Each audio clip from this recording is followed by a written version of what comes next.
What's going on? I am excited about bringing you some information that's going to help you get your deal funded. Okay, there's been a lot of questions about how this works, and we're getting ready to go through it. My name is Cory Boatright. I am the founder of Real Estate Investing Profits, and I've got Mr. Mike Zlotnik on the phone with us. He is in charge of Tempo Funding from the TF Management Group. Mike, you there? I am. How are you Hi, doing today, Corey. man? I'm great. How Great. about you? I'm doing phenomenal. I'm doing phenomenal. And I appreciate you putting together some information because people need to know this information about how to get their deal funded.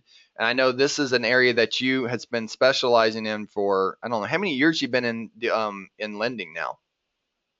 Since 2009, so make 2000. it full 6 years plus. Right. And I know that you and I have done quite a lot of business together, well over $1 million. And this is something that people need to know, but it's something that they get confused about. And so, can we go through and just make sure that people understand very simply on what's a good deal, what's a bad deal, right? And before they submit their application for funding, that it kind of lines up with that criteria. Can we just go through that and start showing them some examples of a good and bad deal, Mike? Sure. Thanks again for having me on this video. Appreciate the opportunity. And let me jump straight to the presentation. So the disclaimer, we're not trying to sell you anything. This is for education purposes only. A couple of words about us. We are a private lender. We do specialize in bridge funding. We fund residential, typically residential, but we do some commercial, small commercial and multifamily deals too. Our focus are short duration bridge loans for fix and flip projects or fix and refi projects. So we provide short-term capital to help with acquisition, to refinancing, or to resale. We do mostly debt finance, but we do some equity funding as well, some JVs also.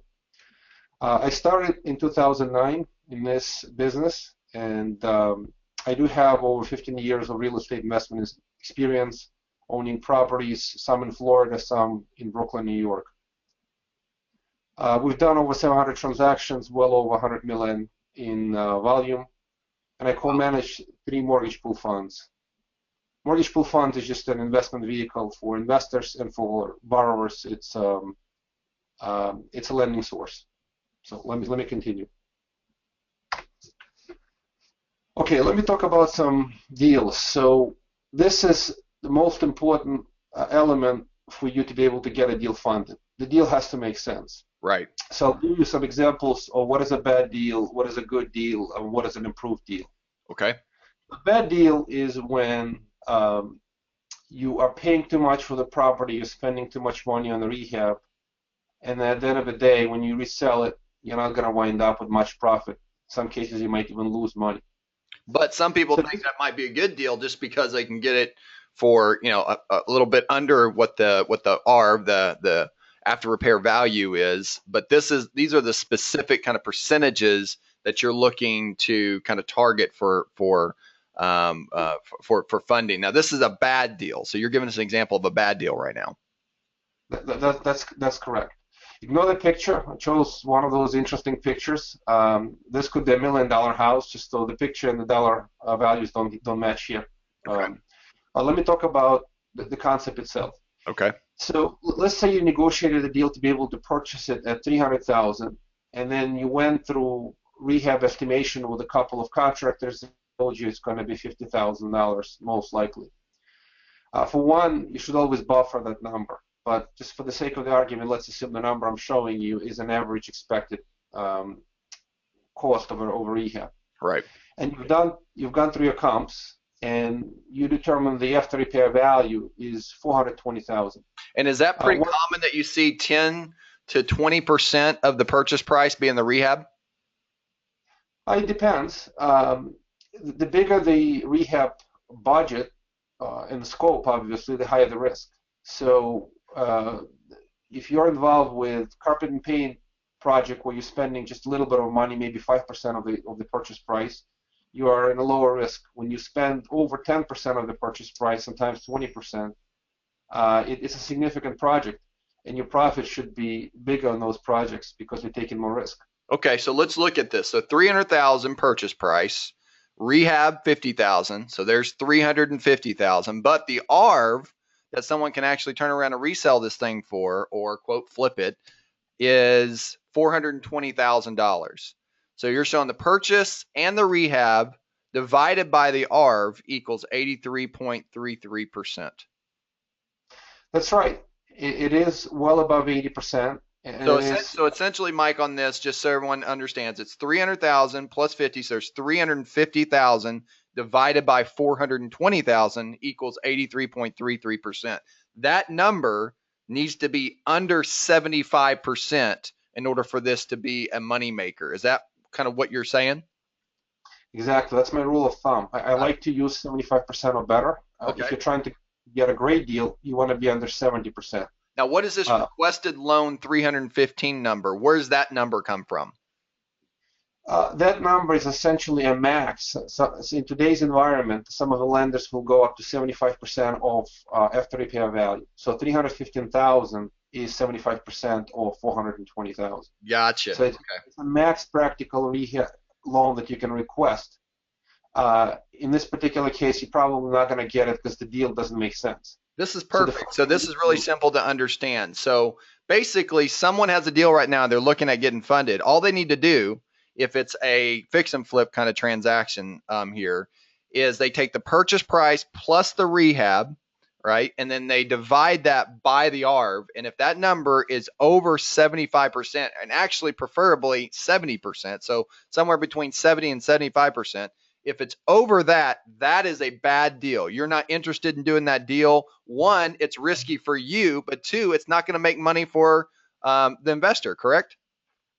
That's right. So our goal is not to fund the deal. Our goal is to make the investor successful at their deal. So Sure. the first thing we do is we look at the deal, and if the deal doesn't make sense, we don't want to fund it because we don't want to wind up in a situation where investor is unhappy, they're losing money, and so on. Makes perfect sense, Mike. Got it. Yeah, so this is an example of a bad deal.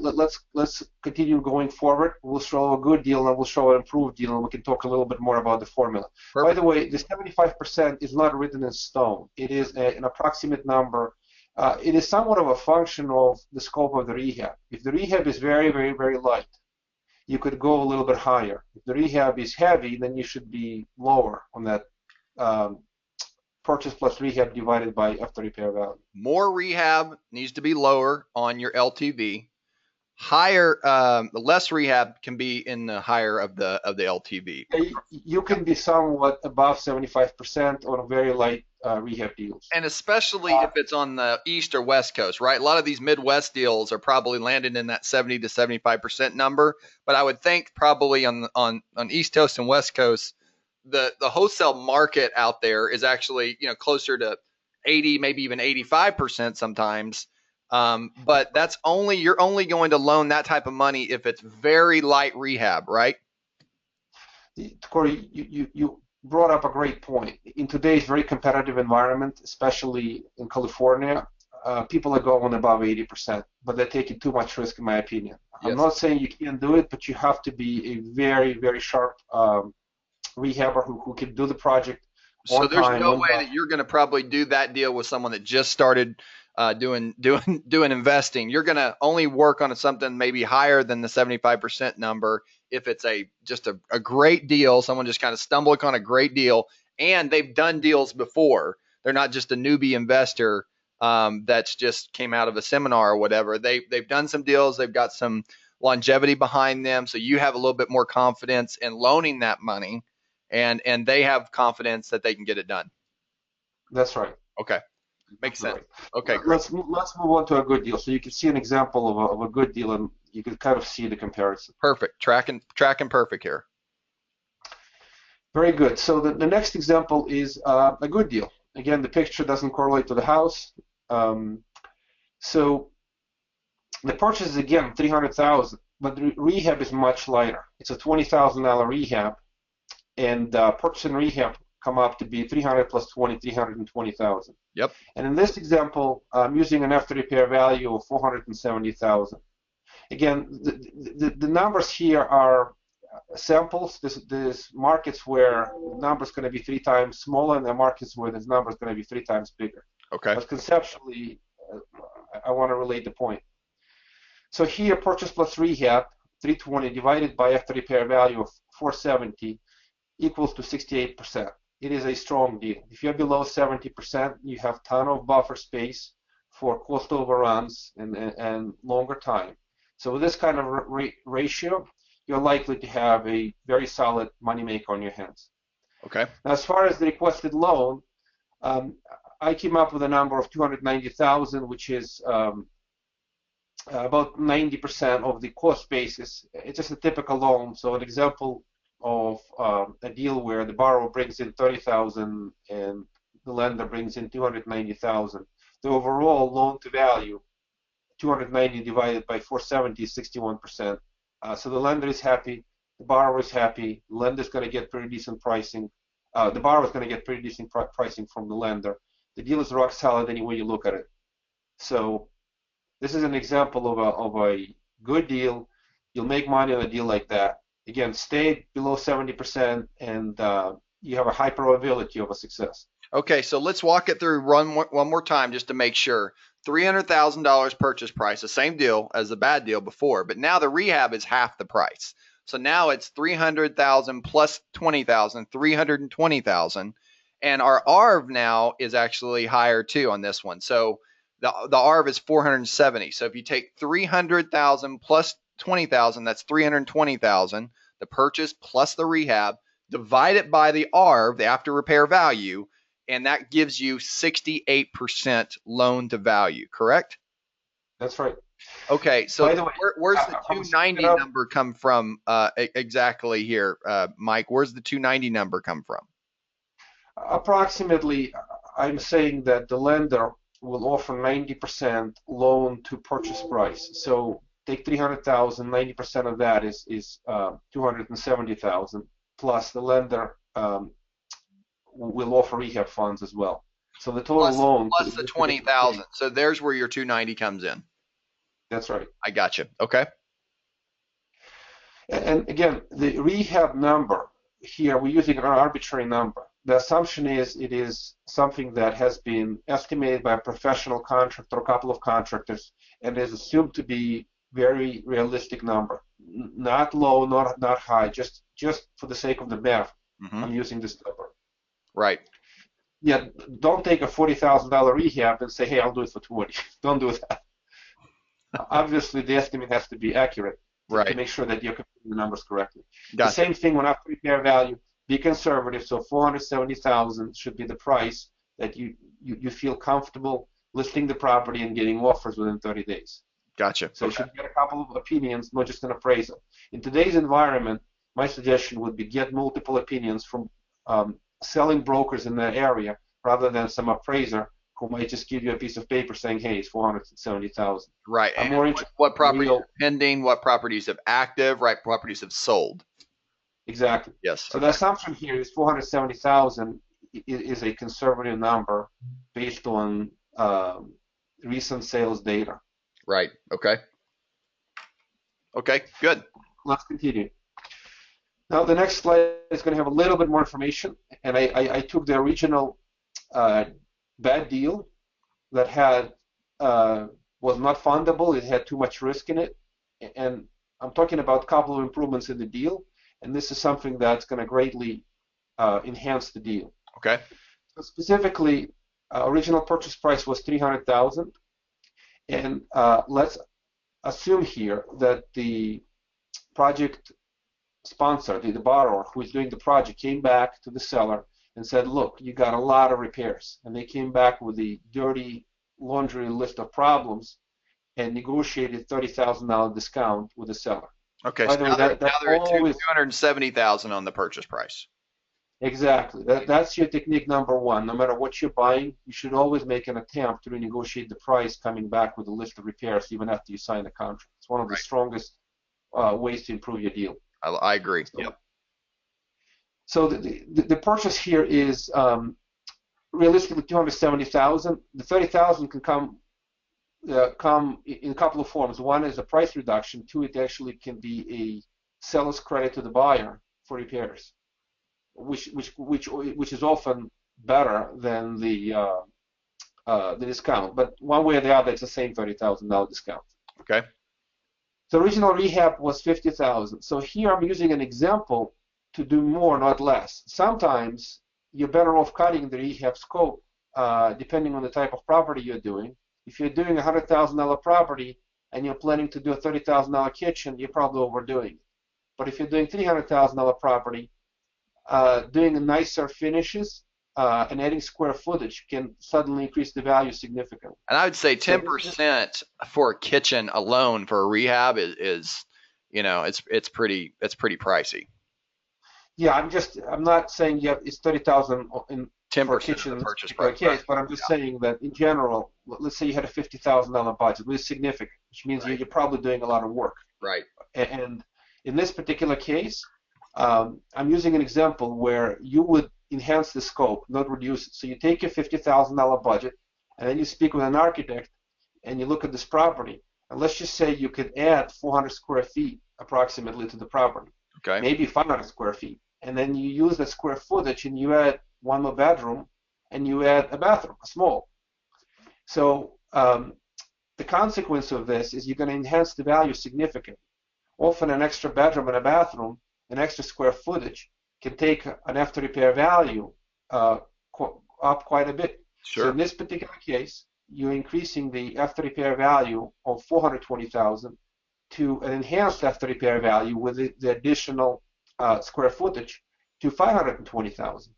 The numbers are very realistic. You're basically spending $30,000 more on the rehab, Mm-hmm. and you save that money through the better negotiation. But you enhance the value by 100,000. It's a great investment of capital. Put in 30, increase the value by 100. Sure. So this is something that you can always consider. Yeah, most people don't think about doing this because they see the property for what it is and they think, okay, that's all I'm going to get out of it. But they don't consider what you just said. Is there a place? Can I add a bedroom and a bath? Can I add some more square footage on it? And what's my dollar per square footage? And many places around the country, it's $200, $300 a square foot or more, depending on the property you're dealing with. I'd say more in the Midwest, it's going to be under $100 a square foot. But on the East and West Coast, $200, $300, $400 a square foot is pretty realistic. I mean, it depends, right? It depends on what kind of square footage you're adding. Sure. In some cases, when you're doing a serious rehab, you're going to move the walls. It's not a massive expense. Again, depending on it can be a couple $100 a foot, but I've seen people doing it for half the price, and if they already got the project estimated, the same contractor may be willing to take a much smaller profit on that extra square footage because they already got the project, and they'll give you a good price on the addition. Well, maybe not even, maybe you don't increase it 100,000, maybe you increase it 50,000, right? I mean, even at 50,000, it gives you a lot more options whenever you're doing your lending. That's right. So I kind of wanted to give this as an example to get people thinking about when they're doing a project, how can they enhance the value? And one of the enhancement is adding square footage and adding an extra bathroom. It depends on the house configuration. So if you take in a small house with a 3-1 and you make it into 3-2, you can increase the value quite significantly. Right. So the only difference on this is the 420 for the purchase price at the 83 percentage number, which is not a good deal. At the enhanced, the same deal. If you could get some of the discounts negotiated or maybe add square footage, the same exact deal, which the same exact property, you could bring down to 67.3% loan to value, and it makes it a good deal. Yeah, and the beauty here is smart negotiation gave you the extra 30,000, so you got the same 30,000 through a discount on the price. Right. Now, if you couldn't get the 30,000 discount, maybe you can get 10, and the deal might still be plausible. Right. But again, I'm trying to contrast and show a really good deal and a really bad deal. So right. In this particular case, in this example, $30,000 discount, all that money invested into additional enhanced rehab winds up increasing the value. So now you're talking about the cost basis is 270,000 plus 80,000, 350,000. You divide that by 520,000, and that's 67%, and that's a strong number. And so now you've got funding 90% of the purchase price, okay? And then That's you right. say on here, do rehab holdback for 80,000. Can you explain the rehab holdback?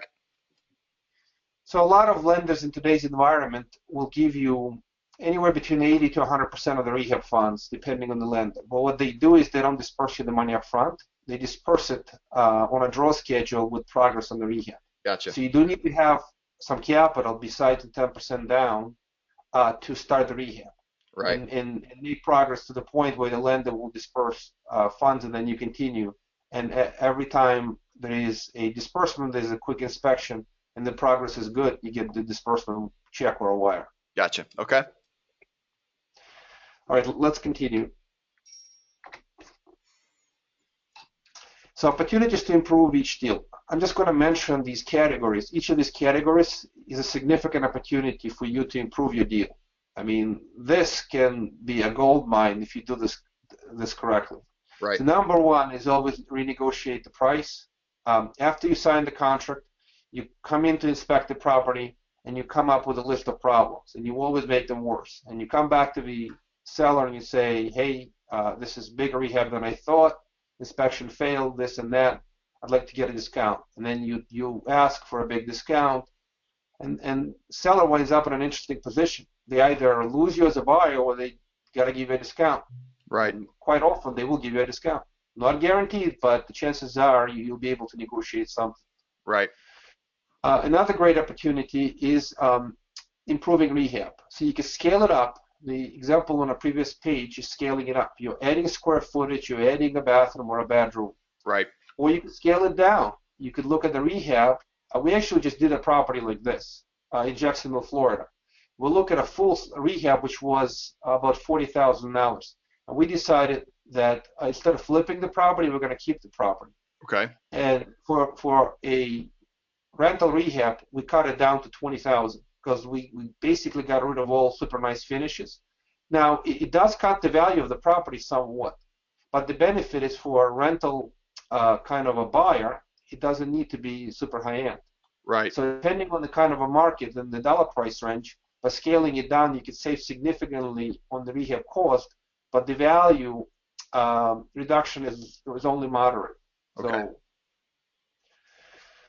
So you could also, we have one project right now in Miami where the property is going through rezoning. So the way to enhance the value is instead of rehabbing the property, the borrower has gone to the zoning board and they're able to change it from 2-family to 6-family.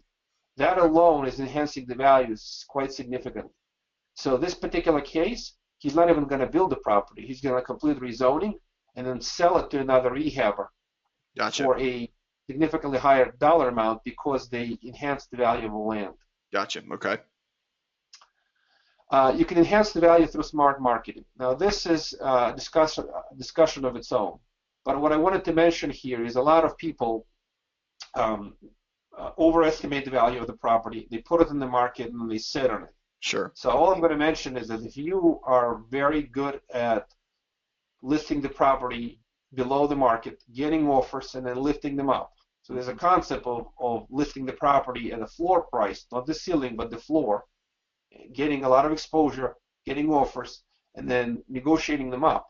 Mm-hmm. You could actually get more money through this kind of marketing than if you listed high and you waited for the for somebody to come up to that price. Right. So this is one example. Other examples, you could do clever open houses, you could do social media.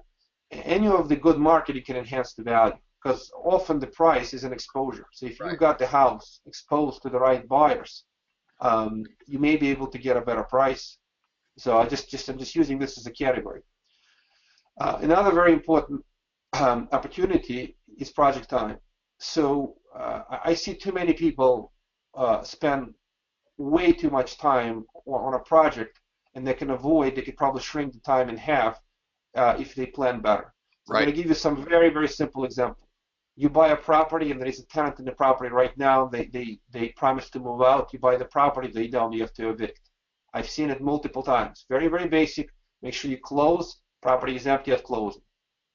Other ways to reduce time is to make sure if the work requires permits. Sometimes you have to apply right away. You got to have the right connections, and permitted time could be significantly reduced by spending a couple of bucks, getting an expediter, and they're able to get these permits done faster.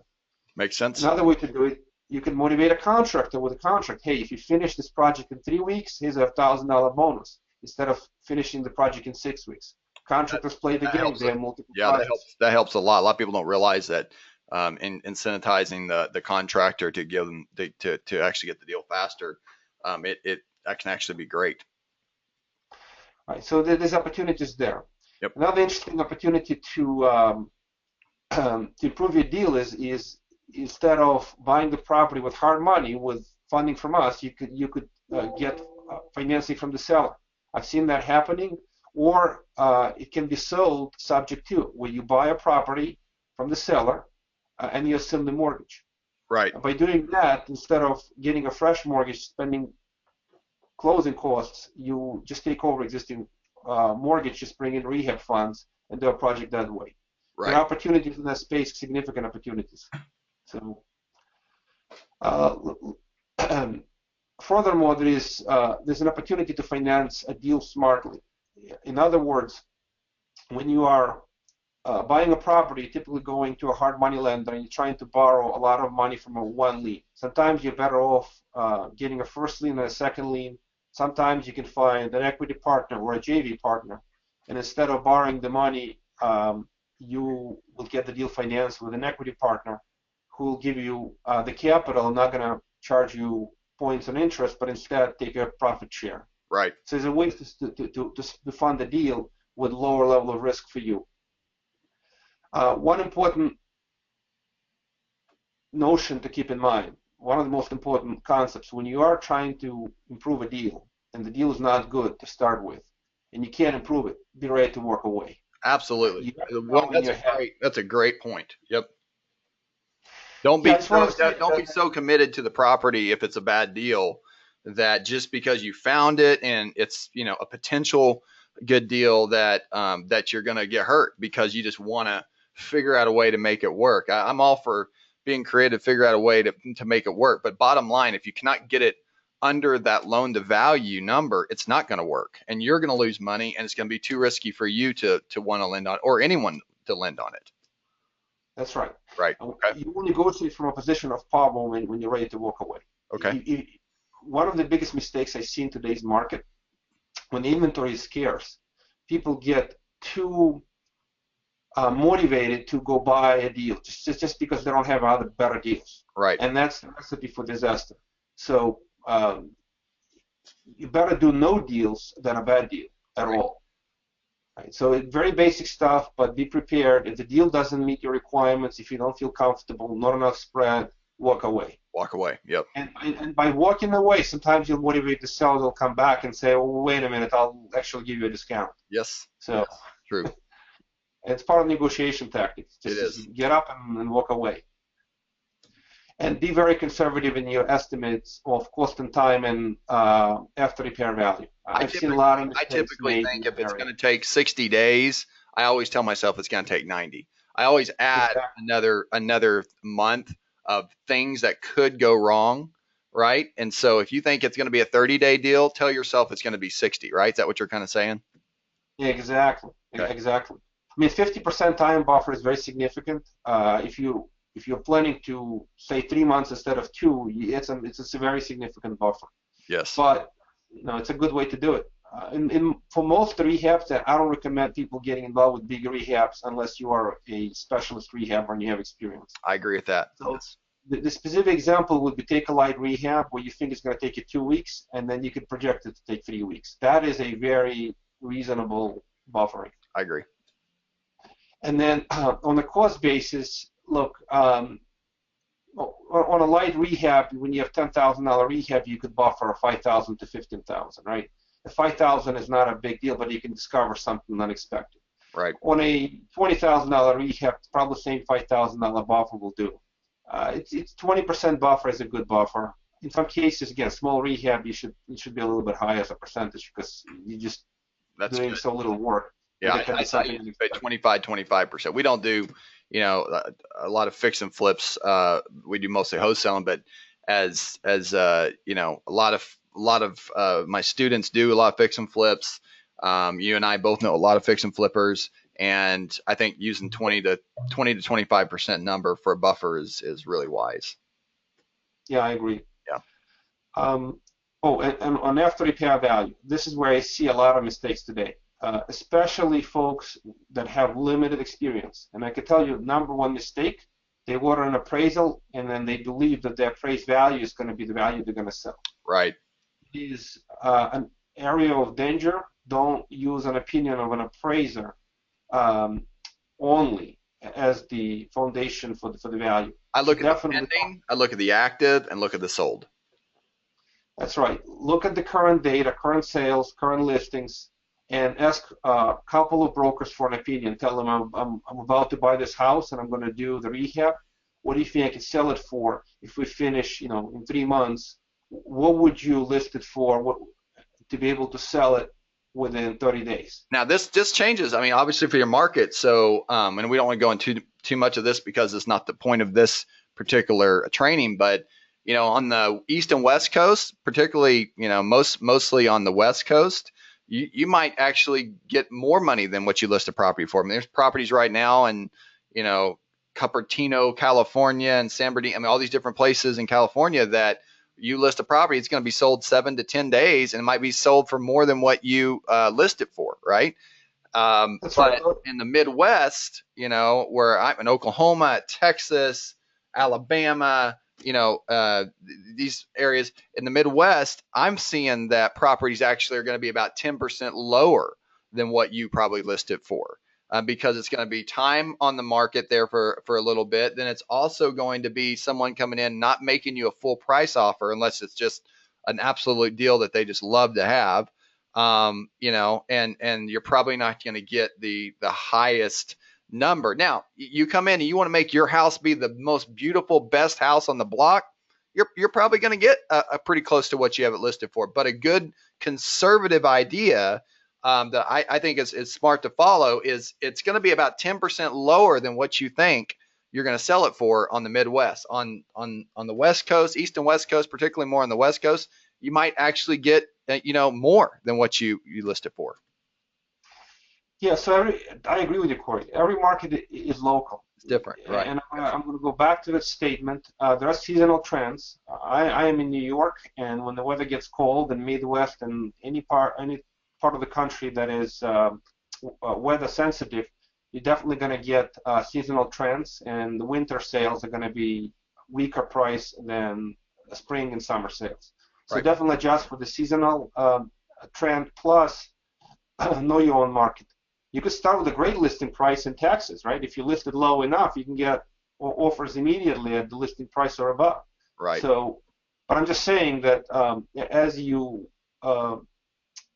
investigate the likely resale price before you do the project and investigate it well, and don't just rely on one appraisal. True. Get as much information as you can, get multiple broker opinions, and ask them the right question is to ask, if I give you the listing, how do we get a strong offer within 30 days? At what price do we have to list to get the offer at around the listing price within 30 days? I agree. You don't want it to sit in the market. I agree. All right, let's continue. So funding basics. I kind of wanted to talk a little bit about this. So when a lender looks at a deal, whether they want to fund it or not, the number one thing they look at, does the deal make sense? This is back to the formula we talked about, 75% purchase plus rehab divided by after repair value. Is it less than 75%? That's the question we ask the moment we look at a deal. Right. Now this number varies. In California, in a very competitive market, plenty of people are buying this at 77, 78, 80%, sometimes even over 80% on light rehabs. But it's a danger zone. And we see people losing money on those deals if they miss on the after repair value, if the rehab takes longer or the rehab budget blows up, they suddenly can wind up in a money-losing proposition. So Right. the second thing that the lender looks at is do you have a down payment? And there's a term used in the industry, skin in the game. In other words, how much money you bring into the project. So in today's environment, typically having 10% down is a minimum that you probably need to have to be able to get the deal considered for funding. The lenders that will do the deals with 10% down, the classic requirement is 20%. So if you have 20% down, there are a lot of options for funding. If you don't have 20% down, you have fewer options and the money is more expensive, but it is possible to get the right deal funded at the right ratio. Um, the other important question you should always keep in mind, do you have enough funds for the project? Do you have enough funds for a down What does that payment? mean? You have funds for the project. How explain that a little bit. You need to build a basic budget for your project. So the down payment plus any kind of a closing cost that you're going to have, plus carry cost. If you have to make payments to your lender, some lenders will allow you a balloon. We allow balloons sometimes, but in some cases it's a monthly payment, interest only. So you need to budget enough money to be able to make those payments. Explain a balloon real quick, Mike. Balloon is when you have a loan for 6 months and your payments are deferred for 6 months, so you're not making any monthly payments. Gotcha. They just accrue and they're due and payable in 6 months. So that's an example of a balloon versus monthly payments. Typically, though, you're doing most of your deals in monthly payments, correct? That's right. Okay. So we were doing more deals with monthly payments than not monthly payments, but in some cases when the spread is strong, and the borrower is low on cash, we may be able to do the deal. It is a more expensive proposition. Typical lenders charge the rate 2 or 3% higher for a balloon versus non-balloon. But again, it's a liquidity issue. If you have a great deal, low liquidity, you bring us a deal, you have 10% down, may be able to fund it. Okay. So So that's and the payment amount's going to be between what, 10 and 15%?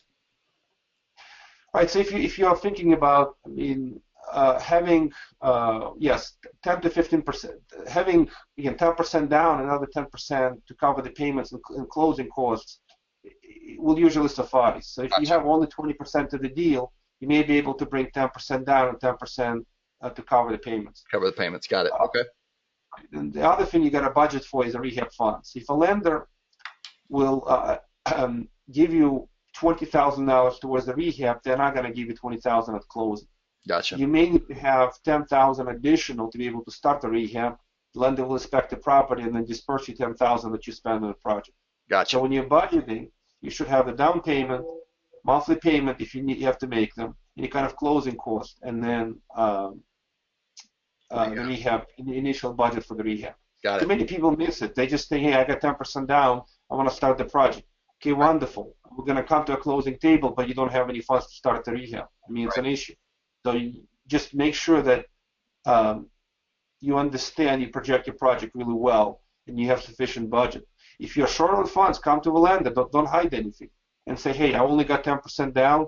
I don't have rehab funds. Can you advance me a little bit of rehab funds? And some lenders might consider doing it. Okay. The other most important consideration is the exit strategy. That's the first question, actually. How are you planning to get out of the deal? And there are a couple of really basic exit strategies. Number one is resell the property. But the question is not just how are you going to resell the property, but how long is it going to take? What price are you going to list it at? What do you think your likely resale price? So it is a resale, but when, how much, and what contingencies? Right. Another exit strategy could be refinancing. So if you are buying a project for a long term and you want to hold it, there are plenty of lenders who specialize in long-term, multi-year financing, and we actually have relationships with lenders who do provide the capital for long-term holds. But we're providing bridge capital to get the property to a full fair market value. Now, when you And these say lenders, long-term hold, that means between 6 months and a year. Would you consider that a long-term hold? no, I will consider long-term hold is something that you want to buy a property for 5 years or more. Okay. So So from what you're saying then on whenever someone works with you, you're typically going to, have a kind of ideal number of 90 to 120 days of where you want to be in and out of that deal. Would that be accurate? That's totally correct. Okay, So but our you'll but goal is you'll go up to 6 months to 12 months if it's just a really rock solid deal, right? They have money down, making monthly payments, they have budget, they got money for things, and you feel real comfortable with the deal. Is that accurate too? mostly yes. So our target time is 4 to 6 months. 4 to 6 months. Once the deal it looks like a massive rehab, and it's going to take 12 months, we'll consider the deal, but it's not our typical deal. We Okay. like the deals that you Long can term hold confidently then. get out within 6 months. Okay, so long term hold is 3 to 5 years, and that's not someone that you're gonna. That's not a deal that you want to do. If someone's looking for a long term hold, then that's a play where they will work with you at first, get the deal done, take the deal down, basically working with you, and then they will refinance or take it into another direction for a long term hold. Correct? That's exactly correct. So Okay. we work with a lot of people where they will use us as a bridge funder for a fix to buy and to fix the property, Yep. and then they go for refi. And we actually have a relationship with a lot of refi lenders who will happily refi a property once it's been refixed, repaired, and then stabilize with a tenant. Rent it out. You have a tenant. Now they look at the property as a long-term asset that they can fund based on the cash flow of the deal. And some of those deals, not to go into this too much, but on the refi percentage, what are they looking for on long term? So I come to you, I get it under 75% LTV. It's a good deal. We're rocking along. I get it. I'm ready to get out of this deal in 4 months, let's just say. And that's something that I want to hold. I want to actually do a long term hold on it. What are you looking at if I come to you and say, hey, Mike, do you know anybody that will do a long term hold 3 to 5 years for me on this deal? What percentage are they looking at now that the property's beautiful, rehabbed, and ready to go? So typically, in today's environment, they will go in theory up to 75% of the fair market value. In practice, I see it much likely to be 65 to 70%. So they're going to So go 75% of ARV, basically. that's right, but it is a theoretical number. More practical number that I see refinancing happening in the 65 to 70% range. They look at a couple of things. They look for one is at that LTV. The second thing they look at is what they call the debt service coverage ratio. It's Right. basically how much cash flow the property generating. Is there enough income to pay taxes, insurance, repairs, consider potential vacancy, and then the cash left over will be sufficient to pay the mortgage payment and Right. leave some money over that. This is So really those, interesting that you're saying this, though, because some people might say, well, that's 75%. What's the difference? Well, the difference is now it's 75% of ARV, right? that's Before, for you, it's purchase price plus rehab divided by the ARV needs to be under 75%. When it's already that's right. ready to go, it's a beautiful house. Now they're looking at just straight what's the ARV, right? So one of these examples is like 470,000, right? And they're going to loan 75% of the 470,000, which if I got my calculator here on that example that we have, times 75%, 470,000 times 70%, 329,000. So for a long-term hold, they will loan you 320,000.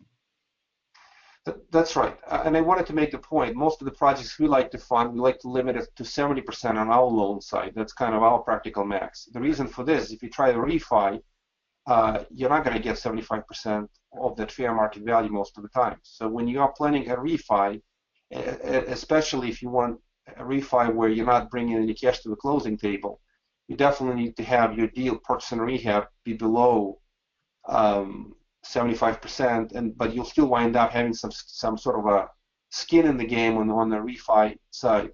So exit strategy through refi is something worth considering, but you'll probably wind up keeping some of your own capital in the deal.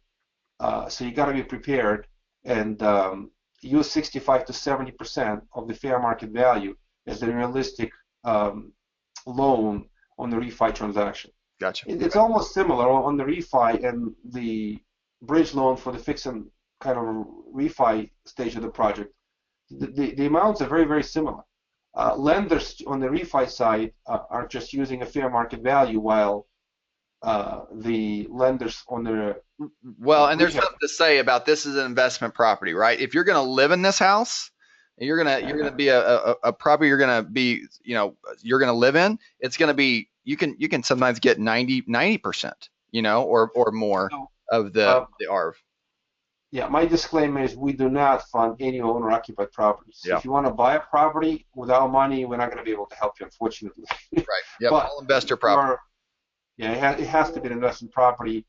In the owner-occupied space, once the property has been repaired completely, you can finance it through, Fannie Mae backed, Freddie Mac backed, FHA, USDA, VA.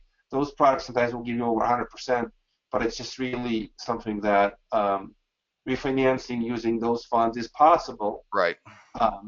But it's a much more difficult underwriting. I Right. have to say that Fannie Mae and Freddie Mac, they have a product where you could get up to 10 investment properties under their programs, but refinancing is complicated. Right. Also, they have a concept of seasoning. In other words, if you bought the property cheap and you fixed it up, they'll probably want to see 12 months seasoning before they can refi you under their guidelines. Yeah, how long you've owned it. Okay, that sounds good, Mike. What's the way that what's your next slide there? Oh, the next slide. So our approach to business. We start by analyzing deals, then we look how to improve deals, and then we fund deals. So if you have a deal, feel free to run by us. We'll give you feedback. Kind of our job number one is to help you make sure the deal is solid from the numbers perspective, and you're able to improve it. Often you'll come back and do something. Any attempt to improve can only make things better than worse. Our kind of mission is to match great opportunities with smart capital. So sometimes we'll be able to match your deal with the right investor. It could be one of our funds or could be one of the IRA investors. Great. And the key phrase that I like to use is when you're doing a deal, you need to understand all the potential outcomes, kind of the good, the bad, and the ugly. Right. And look at the ugly scenario. If the deal is still profitable in a difficult scenario, then you got yourself a really good deal. That's it. I love it. Okay. And this is the best way to get in touch with you. And you can go to realestateservant.com/get money now. If your purchase price plus rehab, okay, divided by your ARV is under, let's say, between 70 and 75%, probably a good opportunity for us to look at the deal. If it's not there yet, don't even worry about that, because it's too much of a risky deal to do, and you're not going to most likely make money on it unless it's just some strange home run deal that your area so well, and some private lender is willing to just give you money for nothing. Mike's looking at this in order to stay in business for as long as he has, to be able to do smart deals. And in order to do that, he's figured out the criteria that works. Okay. So just simply take your number, purchase price plus rehab, divide it by your ARV, and see where you are. Are you 80%? Are you 90%? Are you 60%? Right? If you're anywhere under 70, if you're between 70 and 75%, there's a good chance you have a good deal that we want to talk with you about, and we can do a deal together. I worked with Mike personally on over $1 million in transactions. I send students over to him to work with him. He's in a mastermind with me. Mike and I have actually worked together in consulting together. So he is somebody that I explicitly trust, and which is important, because there's a lot of guys out there that may offer you a deal, but they haven't been in business as long as Mike. They haven't done what was the number, Mike? You said $100 million in loans, right? So $100 million in loans and Over funding. 700. What's that? Over 700 deals. Over 700 deals, $100 million in loan, right? There's something to say about the guy that you're getting ready to go have brain surgery, right? And there's a guy that comes in the room and says, you know what? I'll do this deal for you for $10,000. Or the other guy that says, you know, I cannot do it for 10,000. I'll do it for, 25,000, but I'm the best there is. I'm the best there is. There's nobody else out there that's done it longer than I have, that has, done these type of deals, works with the people. I know the questions to ask. I want to work with the guy that is not necessarily the cheapest in this space, as someone that is the most reliable and the person I can trust. And I know that the deal is going to happen. I know he's going to, be able to make the deal not be risky, right? So he doesn't want to get involved with a risky deal. He wants you to have success. That's the most important thing. In order for that to happen, you have to match the criteria. So I appreciate, Mike, you taking the time to do this training. I think it's very important that anyone really looks at their deals right now if they're considering doing a hard money loan, essentially, through this. And the best way to get in touch with you is to email you, Mike at tempofunding.com, or call 917-806-5029. That's your office. But I would prefer that you go to realestateservant.com/get money now and submit your deal first, to make sure that if it's kind of fits within this criteria that we discussed. And then from there, if you have extra questions, you can get in touch with Mike from there. But if you walk through the deal at realestateservant.com/get money now, it asks you the questions, and it's very simple. Just walk through the deal, and it'll be as simple as possible for you. Do you have anything extra to add to that, Mike? Yeah, I would, Cory, thank you again for having me here. I would greatly appreciate if you submit your deals or your requests through that website. The phone number you have is my direct number, and I would, again, greatly appreciate if you submitted the deal first. And if you're not getting a quick response from one of our team members, you can email me and just say, hey, I submitted the deal. Can you have somebody take a look? Just to be clear, we have a team here, and one of our folks will look at the deal and will get back to you. Feel free to talk to me directly. I don't mind, but I ask for you to respect my time, just like I would respect your time. Try to submit it to the website first. Let somebody analyze it on our site, get back to you, start working with them. I am available for you to speak. My job is to build relationships. I'm a people's person, so I would be happy to chat with you about your business and your opportunities. But individual deals will be working with our underwriter or team members directly, and I'll help you to get your deal to a funding stage. So thank you, Cory, very much. Appreciate the opportunity to be here. Thanks, Mike. Appreciate it. Again, go to www.realestateservant.com/get money now, and submit your deal if it kind of fits within this criteria. Thanks again, Mike. I appreciate you. Thank you. All right. Bye now. Remember, be a servant. Bye.